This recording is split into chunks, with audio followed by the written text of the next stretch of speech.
মাঝে মাঝে বাংলা সিনেমা সে পুরো দিনগুলো ফিরে আসলে না দেখতে বেশ ভালো লাগে, মানে ভালো লাগে, অজন্যই ভালো লাগে যে ছোটবেলার সেই স্মৃতিগুলো ফিরে আসছে।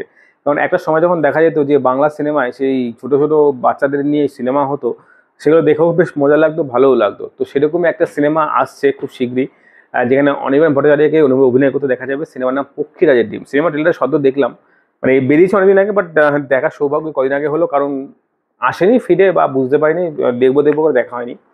তো দেখার পর সত্যি ভালো লাগে যে এই ধরনের কাজগুলো যদি একটু ঘন ঘন ভালো হয় না, বেশ ভালো লাগে। তবে ওই যে একটাই কথা ঠিকই, যে কোন প্রডিউসার বা কোনো মেকার্সরাই চাইবে না যে তার ছবি লস করতে, মানে এই ছবি বাঁধাতে কিছু যে টাকা তৈরি হবে সেটাকে উঠবে কিনা সন্দেহ, এটা একটা বড় একটা বাজেটের ব্যাপার। আর আগেও আমি প্রত্যেকটা ভিডিওতে একটা কথাই বলি, যে এইসব সিনেমাগুলো যদি সাকসেস করতে হয়, যদি ভালো বানাতে হয়, যদি আরও চাই, তাহলে সিঙ্গেল সিনেমা হল যেগুলো থাকে প্রত্যেকটা শহরে আনাচে কানাচে গ্রামে গঞ্জে, সেগুলোকে খুব ওপেন করা খুব দরকার। নাহলে এই ধরনের সিনেমাগুলো আসলে না, তার লোকে তাও দেখতে যাবে একটা কোনো কিছু ভেবে, কারণ সবার সামর্থ্য নেই ওই 200-300 টাকা টিকিট কেটে ওই সিনেমা দেখার জন্য। আর কারো সেই সময়ও নেই যে 2-2.5 ঘন্টা চেপে ওই সে সিনেমা দেখে আসবে, কারণ সবার একটা পার্সোনাল কাজ আছে। এবার বাড়ির সামনে হলে কি হয়, বিকেলটা হয়তো অনেকের ভালোভাবে কেটে যায়, 4টের শো থাকে বা 3টে বা 2টো শো থাকে, খাওয়া দাওয়া করে তারা তো হুড়ো করে খাওয়া দাওয়া করে হয়তো 2 ঘন্টা কাটিয়ে আসতে পারে সেই সব জায়গাতে। যাকে এটা এখন ভিডিওটা বড় দরকার বলি, কারণ সত্যি কথা এইসব সিনেমা দেখার সৌভাগ্য সবার হয় না, আমাদেরও হবে না মেবি।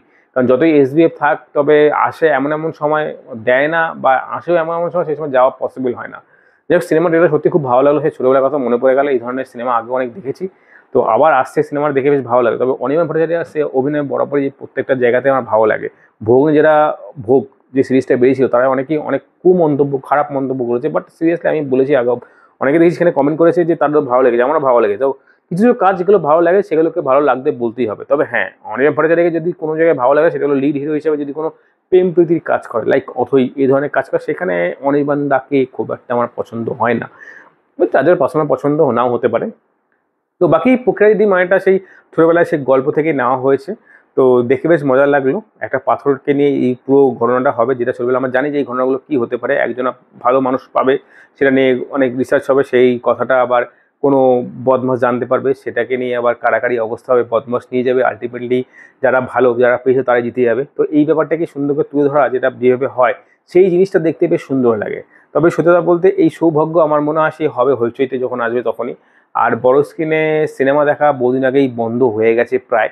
এই ধরনের ছোটোখাটো সিনেমা দেখা টিভিতেও বন্ধ বললেই হয়, কারণ হইচই ওটিটি এসে আমাদের মতো ইয়ং জেনারেশনের মোটামুটি টিভি দেখার তো শেষ আর হয় না। এবার বাকি আমাদের শুধু সময় দিতে হবে যে কতক্ষণে এটা ওটিটিতে আসবে।